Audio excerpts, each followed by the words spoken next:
الحمد لله رب العالمين والصلاة والسلام على سيدنا محمد وعلى آله وأصحابه ومن تبعهم بإحسان إلى يوم الدين. اللهم علمنا بما ينفعنا وانفعنا بما علمتنا وزدنا علما وعملا يا رب العالمين. اللهم زينا بالحلم وأكرمنا بالتقوى واغفر لنا في الآخرة والأولى. جزا الله عنا محمدا صلى الله عليه وسلم بما هو أهله. سبحان ربك رب العزة عما يصفون وسلام على المرسلين والحمد لله رب العالمين. السلام عليكم ورحمة الله وبركاته أهلا وسهلا ومرحبا بكم. To welcome to one and all to Dean Pro's Stepping into the Scholarsphere initiative. Many of us have already registered, and so you might be aware of the initiative, but maybe just a short introduction. Firstly, to myself, my name is Mohammed Kuvadia, and inshallah, I'll just be the host of today's segment, and I'll just be introducing the speaker and, of course, introducing the topic. But just some maybe an introduction into the initiative and what you can expect as ulama going forward. Firstly, we must say Jazakallah khairah to one and all for joining and participating. We really appreciate it, even though maybe our numbers might be small. The important part is that even from a few amongst us might go and impart this knowledge or impart this information to other individuals, and that might have extreme benefit for others. And together with that, even if one or two people take up the initiative of each field, I think then our goal or our vision of this the series would be achieved. And so we really say Jazakallah khairah today for taking out the time. May Allah subhanahu wa ta'ala make it beneficial for one and all, that we do benefit and it actually then transfers into also people pursuing and ulama pursuing these particular fields. As I mentioned, my name is Mohammed Kuvad, and I'm just going to be the host for today. Inshallah, one of the future programs or one of the future segments, I will also be speaking and diving into psychology. But we have a various ulama in various fields, which will be speaking to us over the next coming weeks. And today we have with us Mulana Bilal Kathrada, and Mulana will inshallah be touching specifically on the field of IT. We firstly have to say Jazakallah khairah for to Mulana for actually taking all the time. Mulana's actually currently traveling in where he's based. It's 1:30 in the morning. But despite that, Mulana has taken out the time to share some of his knowledge and share some of his wisdom with us. So we really, really appreciate Mulana. We really say Jazakallah khairah from the bottom of our heart for taking out the time and presenting for us. That's the first thing. And together with it, we will have a segment at the end. We want it to be engaging. So if you have any questions during the presentation, make a note of it. You can just drop a comment in the chat box. We do prefer the chat box. So you can maybe just drop a comment there. And at the end, we will have time for discussion as well. So if you have any questions, maybe you're thinking of pursuing this field, but you have certain anxieties or you're not sure about specific information, then this is your opportunity to maybe to share any anxieties of yours or any questions you might have, and inshallah, Mulana will then answer those questions. So without further ado, I think we can proceed and we say Salam to Bilal, and inshallah, Mulana Bilal, you can go ahead. Jazakallah, Malana. Can you hear me? It's clear, 100%. Fantastic. Jazakallah and Jazakallah for the opportunity, and for those that are attending, I am grateful that you are here, and I hope that you will get some value in what I'm about to say. So I'm going to share my screen. I've got some slides to share with you. If I can just interject there, I forgot to mention, the session is also being recorded. Many people have requested the recording because they're not able to attend live. The session is being recorded. Inshallah, that will also be made available. Okay, perfect. That's excellent. All right, so my presentation is entitled Leadership Through Technology. Leadership through not just careers in technology, but in holding technology in one's hands and having the ability to control it. Now, let me tell you what this means.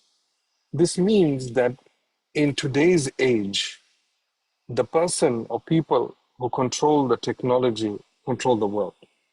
Recently, we saw this when there was this race between the USA and China to get ownership over AI technology. They called it AI supremacy. And so the Americans, they were racing forward. and they were trying to be the world's leaders in AI technology. But what China did is that they came in from the back and they wiped the Americans out with their DeepSeek technology, with DeepSeek AI. So they basically showed the Americans that whatever you can do, we can do better. We can do cheaper. We can do more efficiently. We can do with less resources. Now, this was a very big blow for the Americans because they couldn't imagine that anyone else would beat them. But nonetheless, the Chinese did beat them, and they got supremacy over the AI, and they got leadership of the world in AI today. Now, before I get into anything else, I want to get into philosophy because we need to understand the global landscape before I can talk about technology itself. We need to understand what's going on in people's minds. And that's why I'm starting with philosophy. Because philosophy gives you an understanding of what goes on in people's heads, what really is driving their underlying thoughts and their underlying behaviors. Let's start with our own philosophy as Muslims, something we don't teach our children, something that not any Muslim child will really understand. What is the philosophy of Islam? Why does Islam make decisions on certain things? For example, when uh, you talk about riba, you talk about this whole LGBT thing. Why is Islam so rigid on these things? Why is Islam not flexible? Well, Islam has a very specific philosophy. And if anything doesn't fit within this philosophy, it just doesn't get accepted. It's rejected. And the philosophy of Islam, it can be put into these beautiful concentric circles like this. So we as individuals, every single one of us, man, woman, child, we have a responsibility first and foremost in that center, the circle in the center. If this was a pyramid, that would be the top of the pyramid. We have the first responsibility to our creator because our creator created us. And of course, that has to do with all our aqidah now. La ilaha illallah Muhammadur Rasulullah. To worship Allah, serve Him, and to follow Rasulullah sallallahu alaihi wasallam. But if you look at a Muslim's life, it doesn't end there. It doesn't end with just going to the masjid or just going to make zikr or doing reading or salat. It's not just to do with worshiping Allah because we got further responsibilities. Look at down the pyramid now, family, then down the pyramid further. And by family, again, it's not just everybody, there's tiers there. Parents, closer family, little more distant family, neighbors, community, ummah, environment. So as a Muslim, you are constantly in view of all of these things. You are responsible for the well-being of all of this. Sharia takes the responsibility for all of this.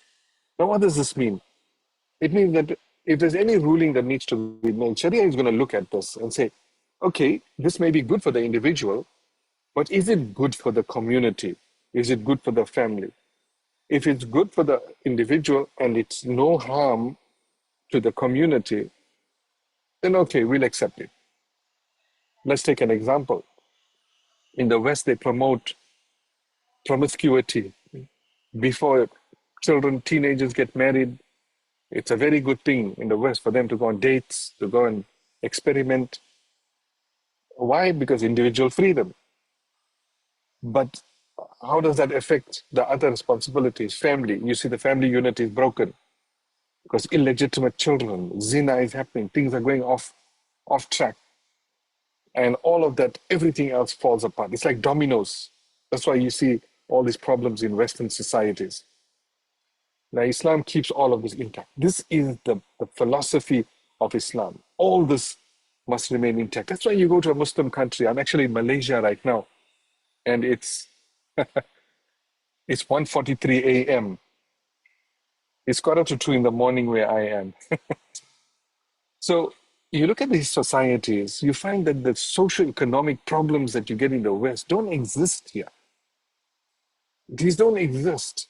If you look at theft, I mean, I went to a mall the other day here in, well, I mean, Penang. I was in Kuala Lumpur. I went to a mall and I walked into a watch shop selling very expensive watches. And there was a sign stuck to one of the counters, gone to the toilet, be back in 15 minutes. I'm inside the shop and there's a sign that it says gone to the toilet, be back in 15 minutes. Look at the level of trust. Look at the level of amanadari. This is a Muslim society. This is the society that Islam has created. Peace, tranquility, equality for everyone. The rich are taken care of, the poor are taken care of. Everybody is taken care of in this, what I would call a moderately Islamic society. But when you look at the advancement in technology, it's something else. But I'll come back to that. And let's go into Western philosophy. Western philosophy doesn't look anything as coherent as Islamic philosophy. In the West, it's all about the individual, the sovereign individual. It's about individualism. It's what I feel is right, I will do. If I want to dress in a certain way or undress in a certain way, I will do that, no matter the harms to society. I don't care. If I want to follow a certain orientation, if I want to be attracted to different types of people, that's fine. So you've got the person, his wife is doing his own thing, his children is doing his own thing, the daughter is doing her own thing. And there's no coherence in the society. There's a whole deliberate reasoning behind this. It's because you can't, the lions, they hunt the stragglers, the individual stragglers in the flock. They don't hunt the flock, the central flock, because the central flock will fight back. So if they can separate people and keep them individual, keep them on on their own, then they can prey on them much easily. Because it's all about control. Which brings me to my main point. Western philosophy, Western society is designed for control. Islamic society is designed for coherence. Control, coherence. Control by whom? Those that have the power, those that have the money, those that have the technology. It's our responsibility as Muslims to break the back of that control, because that control is not just against Islamic values, it's evil, pure, vile. That's all it is. If you look at the disaster, the tragedy that's going on in the world, it's because the wrong people have assumed control. And we need to take that back. And there are a number of ways to do it. The main way that we need to do this is to provide leadership to the world. I went to a masjid today. Right here, the masjids are old and they're beautiful. And these tourists walk in. In fact, this is the second time I was in Malacca. And I also went to a masjid and I observed the same thing. These Western youngsters, they go in all jolly, happy, talking, laughing, males and females. They don't even come dressed well. They have to put on these cloaks. They make the youngsters wear lungis, these loincloths. And so they walk into the masjid. When they come out of the masjid, it's like something happened to them. Like all of that jolliness, that play and everything is gone. And suddenly you see a kind of serenity and seriousness about them. It's like the masjid just had an effect on them. It took out that nonsense and that playfulness and it replaced it with calmness and serenity. And I'm saying to my wife, I'm pointing at her, I'm pointing at those kids and I'm saying, look at how reflective they are. Look at how different, look at the demeanor and attitude, how it's changed between entering and leaving. Now, this was with no leadership. This was the masjid, the effect of the masjid on the hearts. Now, imagine the effect of a human being, a Muslim who's given the gift of Iman, but who's giving them leadership. And what kind of leadership do we need to give them today? And that's very simple. It's not through debates, it's not through uh, fighting with them. Leadership today is completely different. And we go back to the time of the prophets to understand what leadership truly is. You know, our ulama tell us that in the Quran we see different Anbiya came in different time periods. And each Nabi came with a gift. And that gift was relevant to the time in which that Nabi was living. It was something that was valued in that time period. For example, in the time of Musa alayhi salam, magic was a big thing. So Allah gave him something akin to magic. It wasn't really magic. It was a miracle, but it was akin to magic. In the time of Isa alayhi salam, medicine, curing people was a big thing. So Allah gave him that gift. In the time of Rasulullah sallallahu alayhi wasallam, people valued what? Poetry. They, they valued eloquence in Arabic. And Allah gave him the Quran, wiped out everything. In today's zamana, if there was a Nabi to have come, what is the power of today? It's technology. It is technology. So if you want to give people leadership today, we need to give them leadership through technology. And we did. This technology wasn't always in their hands. It was in our hands at one time. And when we did have it, we did wonderful things with it. But let me just explain this slide. You see, this is where we as Muslims need to be very careful. In the Muslim world, right, there's a lot of people who say that our morals and values comes from the past, from our glorious past, but science and technology also came there. When Aalim told me that to my face, he said, we don't need all this modern technology. All this, all we need is technology during the time of Rasulullah sallallahu alaihi wasallam. This was in his very fancy home, air-conditioned, while he was scrolling on his phone and he was talking about some Hajj or Umrah trip that he took, all using technology, but never mind. The time of Rasulullah sallallahu alaihi wasallam, that's the technology we need. We don't need any other technology. Okay, kind of double standards there. So don't fall into that trap.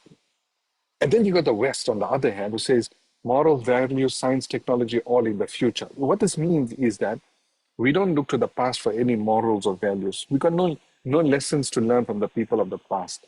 We will make up our morals as we go along. If tomorrow morning we wake up and feel like, okay, I'm going to dress in a certain way and that's morally upright, then I will do it. And anybody that doesn't do it, I'm going to call them backward. Our women must now dress in even smaller outfits, and if anybody opposes them, we'll call them backward. We'll say you are oppressing the rights of the woman. So the morals are changing every day. And this is where I feel, and I'm digressing, right? This is where I feel it's futile for Muslims to go and debate with them. Don't debate. Don't take them on. Don't argue. Lakum dinukum waliyadin. You do your thing, I'll do my thing. Because we have a fixed morality pegged by Islam. They have a morality that's changing. Today it's right, tomorrow it's wrong. Today it's right, tomorrow it's wrong. Last few decades ago, homosexuality was evil in the West. Today it's all acceptable. So they keep changing that. But that's wrong also. What's the balanced view? The view of a proper Muslim? Our morals and values comes from the past, from our glorious past. Like in science and technology, we look to the future. We need to be the most advanced. If you look at Malaysia, Ya Allah, what an advanced country. Technologically, this country is 3 centuries ahead of us. Everything is so advanced. It's incredible. I came to this island, it's called Penang is called Georgetown, expecting to see one island with palm trees and everything. The first thing I enter, there's this bridge that's about 16, 17 kilometers long, joining the mainland to the island. I never saw a bridge like that in my life. And then when we reached the other side, no palm trees and beaches. There were massive semiconductor chip factories. These people are a quiet, calm, humble people, but they've built an empire, technological empire. 13% of the country's GDP is in superconductors,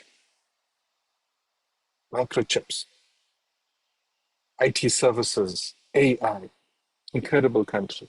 So we need to be global leaders in technology. And we always were, because now we have to contend with everything else and AI. By the way, I'm talking on here in Malaysia. I'm going to be talking next week, and you are invited to attend my webinar. It's a webinar organized by the International Center for Educational Excellence here, based here in Malaysia, the international organization. And my topic is AI and the Muslim child. So there we're going to delve specifically into AI. I'll invite you towards the end. But coming back to Muslims, I said that technology was in our hands. The person you're seeing in the picture is not me. They say it looks like me, but it's not me. It's Muhammad ibn Musa al-Kharizmi. He's an Aalim who lived 1,000 years ago. Now, this man I take inspiration from, because no AI would have been possible without him. No computer programs, no cell phones, no computers would have been existing without him. Because while the people in the West were killing each other and living in squalor, this man invented algorithms. Algorithms are the language of computers. Every computer, whether it's a cell phone or the most powerful AI or your timer on your microwave oven, they run algorithms. And this man invented algorithms. And in fact, the word algorithm comes from his name, Al-Kharizmi. If you say Al-Kharizmi, you don't say huh, you say G, algorithmi. Because when his name went to the European countries, they couldn't pronounce a H. So they pronounced it as G, algorithmi. Drop the trailing I in algorithm. So we gave leadership to the world. We created technology. We created mathematics. We created science, modern medicine, modern surgery, neuroscience, aviation, everything. But we didn't do it for the wrong reasons. We didn't do it for control and dominance and money.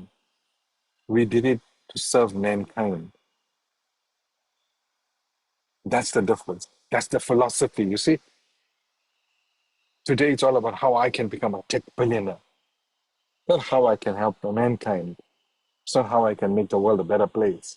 It's not how I can alleviate poverty.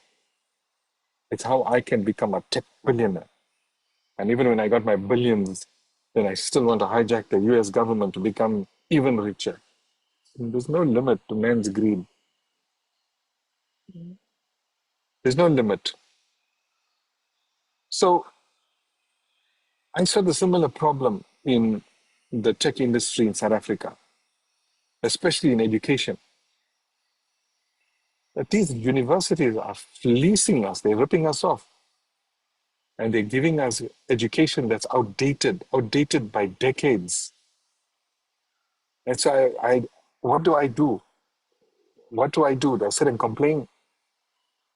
No, I started my own institute, started IT Varsity in my backyard. Today we got 300,000 students. We're probably the biggest coding academy in the continent. The biggest online coding academy. I think our only really big competitor might be, I don't know, UNISA? I'm not sure. We are going so big, alhamdulillah. And we just partnered with FNB, probably saw in the media. But it wasn't started to make money. It wasn't started to become a tech billionaire. It wasn't started to become rich. It was started to serve people. It was started to take people out of poverty and put them into employment.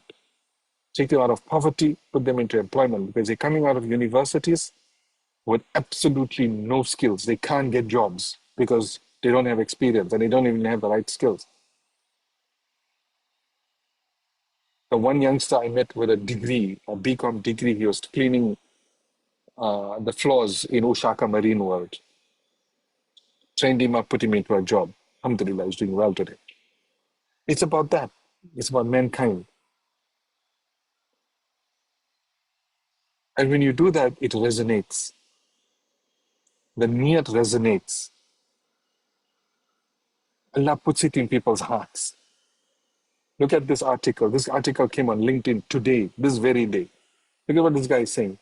Tabo Makotwane, this guy is a project manager for some company. He said, what I witnessed today is nothing short of a miracle. One of the most inspiring events in life, one that highlights the true definition of what unity and empowering a nation means. See the next line. FNB's, First National Bank's 10-week app academy through IT Varsity. Through who? IT Varsity. Look at what this guy is saying. I don't know this guy. He's an absolute stranger to me. But he's writing this miracle, inspiring event of his life that you think that won't resonate with him. Look at the numbers. At midday during the course session, I paused to check the number of attendees, 17,000. By 8:51 in the evening, 71,000. Actually, about 200,000, 220,000 people signed up for that. These people are being empowered with skills. How much is costing them? Nothing. We are co-funding this with FNB, giving away value like this. And my dua is, and I want you to make dua for me, that this becomes a means of hidayat for every single one of those people who are attending. That's all I want. It's not about money. Money will come. Allah provides, Allah provides, Allah provides. Don't worry about that. Don't ever worry about that. You're still here, you're living, you're alive, aren't you? Allah provided. He always will provide. So my advice to young people, get into technology careers, but get in with the right niyat. Get in to serve humanity. Get in to be the best you can be. I can say with confidence, Alhamdulillah, we are the best technology institute in South Africa, probably in Africa. We're not just the biggest, we are the best because we care. We love our students. This is not it's something I'm saying lightly. It's not a brag. I'm not bragging. I'm saying this with sincerity. We love our students. We love humanity. Come and talk to my staff. Or come and talk to my team. I got a small team, 12 people, small team. I said, what makes IT Varsity stand out? They say, because we serve our students. We serve them. They don't serve us. So my advice to you people, youngsters, get into technology. And through technology, get into every other career. Because no matter what you do, you get into business, you get into accounts, you get into agriculture, you get into manufacturing and construction, you're going to be facing technology somewhere. And with those few words, I will conclude. And if you have any questions, I will open up for questions. But I also want to invite you. This is the program happening next week, the webinar. I'll send the link. It's a Google Meet. So I'll send the link to Maulana Muhammad, and we'll pick it up from there, inshallah. You can join. You're welcome to join. We're talking about AI and the Muslim child. What children need to learn about AI and how they can use it for the benefits, for their own benefit, and how to avoid the dangers out there. Let's open up for a conversation. Bismillah. Talk to me. جزاك الله خيرا. Bilal, for the presentation. I think it was extremely insightful. We have received some comments. I think the first comment we can start off with is that the IT landscape is so vast. What's the entry point for a person maybe with no knowledge at all about IT? Where should they start?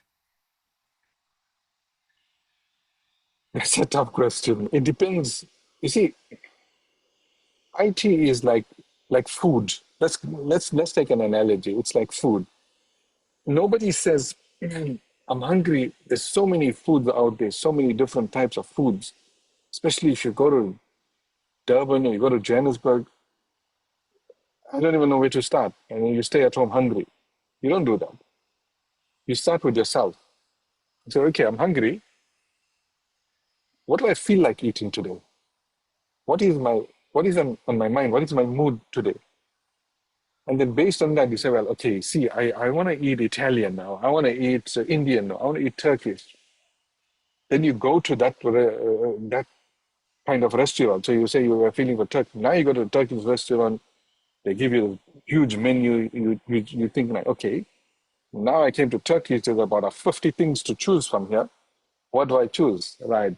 You home in on the things that you feel like eating and you order just that. You don't order everything on the menu. So I think every one of us, we must look at our station in life. What is your station in life? Where are you? Who are you? Are you an educator? Are you a housewife? Are you a mom? Are you a newly married? Are you a doctor? What is your station in life? And what is your specific use with technology? That's your starting, that's your entry point into technology. Start learning the things that affect you, the things that are closest to you. I mean, I'm a software engineer, but people ask me about technology as it applies in the field of engineering. I don't know. I don't really know. Hmm. I can research it and come back to you, but I don't know. So we need to all look at what works for us. That's what everybody does, even as tech experts. People think when I go and visit my mom, she'll have something wrong with her phone, some setting is off on the Android phone. I don't use Android. And when I tell her, Mom, I don't know this, I'll give it to my youngest son. He uses Android. My mother gets a shock. She goes, but you're an IT man. I said, I'm an IT man, but I don't know how to fix your phone or your printer or your whatever. Excellent. Another question, I think that's a good point you've raised, Bilal. Another person is asking specifically about IT varsity that does it guarantee employment after its courses?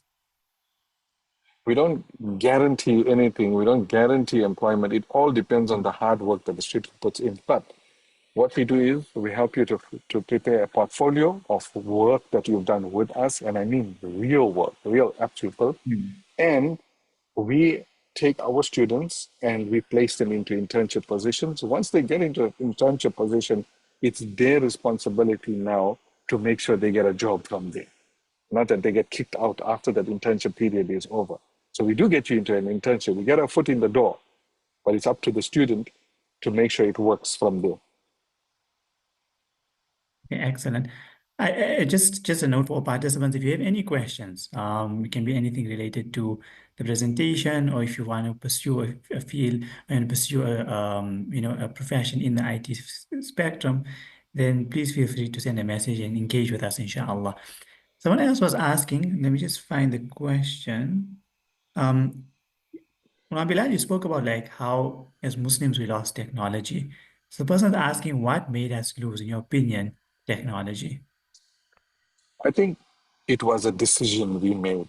It wasn't something that was taken away from us or was stolen from. No, it was a decision we made at some point that technology is now something new and novel and is against our religion, and so we're not going to touch it. One of the pivotal periods in technology, and I'm speaking about this. This is a preview to my talk next week. One of the pivotal moments in that changed the history of this ummah was when the Ottomans were presented with the printing press. When Gutenberg invented the printing press, this was presented to the Ottomans. They rejected it because they said it's sacrilegious to print our Qurans and our Kitabs with this machine. Because for thousands of years it was done by hand. Since Rasulullah's time, it was done by hand, which was true. If you're a purist, it's true. Printing it with a machine is nothing like hand writing it. So they rejected it for 300 years. In that 300 years, knowledge spread in Europe like it didn't spread in the Muslim world. Eventually, the Muslim world came around to it. And I like to see one person in the world who's reading a handwritten Quran today or a handwritten Kitab. So we made a conscious decision at that time based on what we thought was the correct religious decision, and we made a bad call. It's the same with AI today. AI, oh, this new technology, this fitna, this evil. 300 years from now, I don't know what's going to happen. Excellent. I think, while you mentioned that point, someone else also mentioned, and one of the other ulama also said that we shunned the inception of the printing press, and that's where, unfortunately, many of the challenges started. I'm going to play a bit of devil's advocate here, all right? Devil's advocate here, in the sense that you spoke about the importance of technology. Do you feel that us as ulama, this is from my side, do you feel that us as ulama need to be going into the field of technology? Should we rather be collaborating with individuals which are already in the field to ensure that we're able to use it correctly and effectively? Yes, absolutely. I think ulama need to see. I mean, a lot of ulama organizations ask me about AI and where it's going and how will ulama use it. And my answer is I don't know, because I'm not in the space of iftar. I'm not in the space of welfare work. You're going to need to figure that out by yourself. You're going to need to consult those who know AI. Look, you don't have to become an AI guru.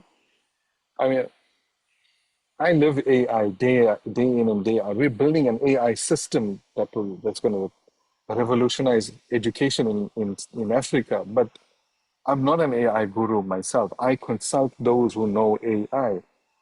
I consult people with the knowledge. So it's all about understanding your domain, what you are doing, what you want to do with the AI, and then go out and seek the knowledge about it from those who know. And that's how you will succeed. So my advice to ulama is the exact same thing. Whether you are, and ulama I involved in so many different fields, right? In education, in welfare work, in iftar, in darul ulooms, in a million things. Figure it out. How is AI going to make my life easier? This comes from research, it comes from learning, it comes from looking at others in your industry, both within our religion, outside of our religion. What are they doing? How are they streamlining with AI? And you'll figure it out. It's the same thing in my business. I know everybody's using AI. I know my video editor, my graphic designer, and my sales gurus are using AI. But do I know how? No, I don't know. I don't know what AI my video editor is using, and I don't even care. But she knows that to make her life easier, she did tell me that sometimes what used to take her 3 hours now takes her 15 minutes to do thanks to AI. Very good. Very good for you. You're still getting paid the same amount, even though you're working less. I don't care. Perfect. All right. Someone else is asking that are there any opportunities in IT field that can be done part-time and from home? Because I think the person says that they're teaching and they would prefer something home or remotely. Yeah, absolutely. This is part of the ethos that IT Varsity was designed around. It was to give everybody an opportunity. I mean, I might be an IT expert and everything. I'm a movie sub too, and I understand that we have wives, we have daughters who are not comfortable going to universities. I have nieces that are definitely not going to university because of what I know about those, what goes on there. I mean, I'm not criticizing those that do go. Please don't get me wrong, but I'm saying they. One of my objectives was to create an an option, an alternative for those who are not keen on that. So yes, IT Varsity is the option. Drop me an email, Bilal at itvarsity.org. and I will tell you what we offer, what we currently offer, and what our offerings are in the future, inshallah, and see what works for you. Study part time. If you got 1.5, 2 hours a day, study with us. Carry on your day-to-day job. Spend some time working. We're also very flexible. If you're doing a 1-year course and you need 18 months to do it, go take your time. We're not rushing you.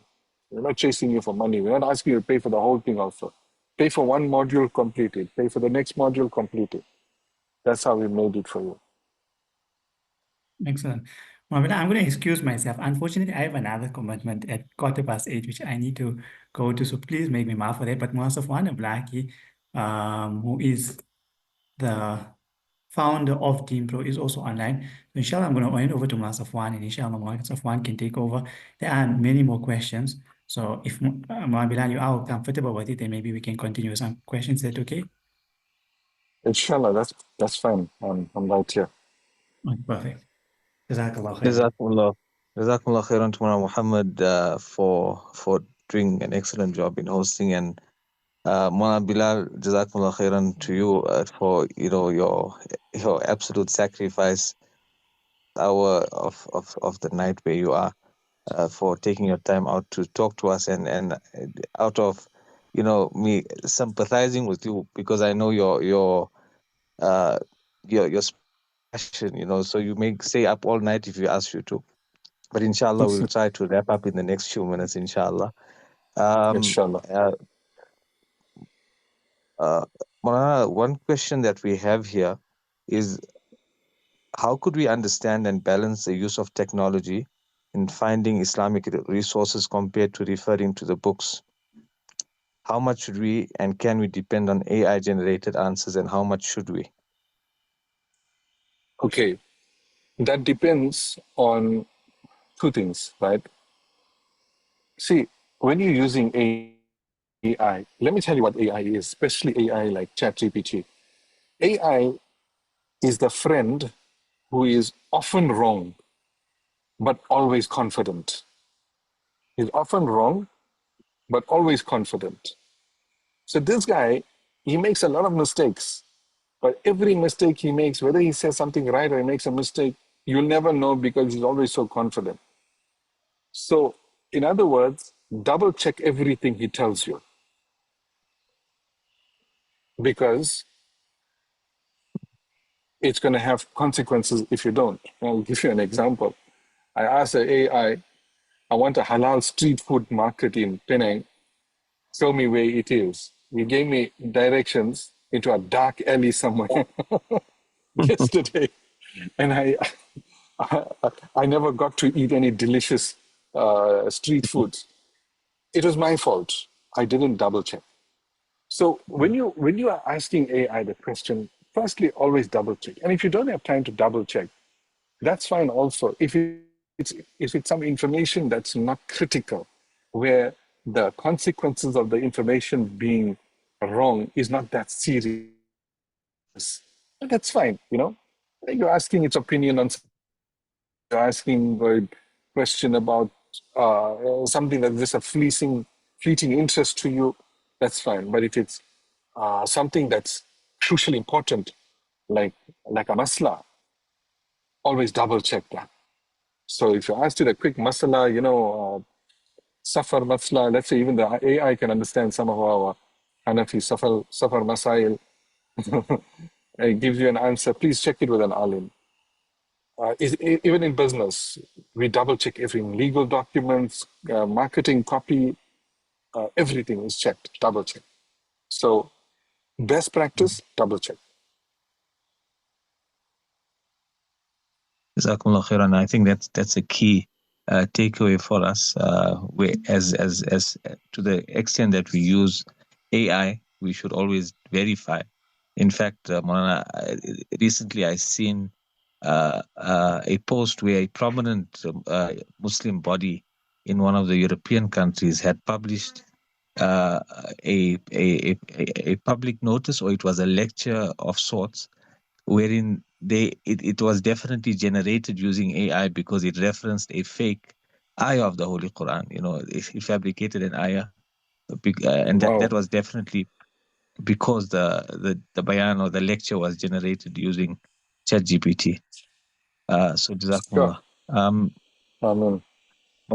Amen. To wrap it up, inshallah, I'm going to request you to give us your closing remarks and advices, and inshallah, we will then terminate the session. Absolutely. So my closing remarks, or maybe opening remarks for next week's webinar is this, that we are required as adults, as ulama, as anybody who is in a position of power where you have influence over others, we are required to learn technology. It's for those that are below us. As a father and a mother, we are learning technology for our children. We're learning AI for our children. No one is absolved from learning technology. And by us learning it and learning to use it correctly, we can guide them how to use it correctly. If they don't get guidance, they're going to be using it for the wrong things.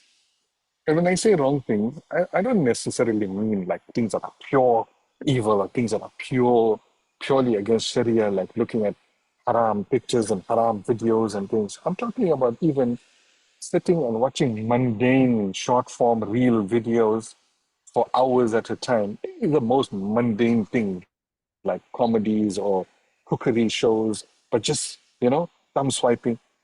That in itself is a disaster. That is in itself a disaster, because it's a waste of time and it's a waste of human potential. It's a waste of human attention. Human attention is the most important thing. If we can use that attention and focus it into something else, into creating something, into writing an article or reading or making tilawat or making zikr, reading some salat or some dunyawi benefit, open a book and read on the subject, it's so much better. So we need to give them that guidance to show them, this is a waste of time, here's the alternative. But if we don't know the tech ourselves, or we are caught up in it ourselves, then how are we going to lead by example? We can't lead by example. So my webinar next week, the one I'll be doing from here in Malaysia, inshallah, everyone is invited. Malana, I'll send you the link. Please forward it to the attendees. Okay. Jazakumullah khairan. We'll definitely do so. Amen. Maulana, Jazakumullah khairan again on behalf of Amen. Deen Pro and on behalf of every one of our attendees that participated and benefited from your session and your knowledge. Definitely inspiring in terms of your motivation, and also a lot of content and knowledge you have shared. So we really appreciate it. May Allah reward you. We'd also Amen. like to extend our deepest thanks to the attendees who dedicated their time to learn and listen to Maulana. And I think this is the spirit that is going to take the Ummah forward, where we make sacrifices and have a vision to take ourselves and the service of Deen to the next level with passion and dedication. That is, inshallah, the recipe for success and overcoming the great mountains of challenges that the Ummah faces. That being said, Jazakumullah khairan to everyone. And inshallah, these programs stepping into the Scholarsphere will continue over the next 15 weeks or so, where we will be looking into different areas where ulama and students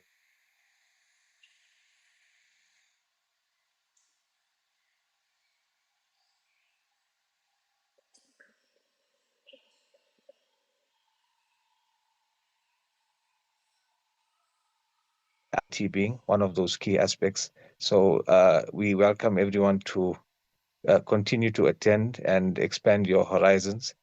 Jazakumullah khairan. Assalamu alaikum wa Amen. rahmatullahi wa barakatuh. Wa alaikum assalam.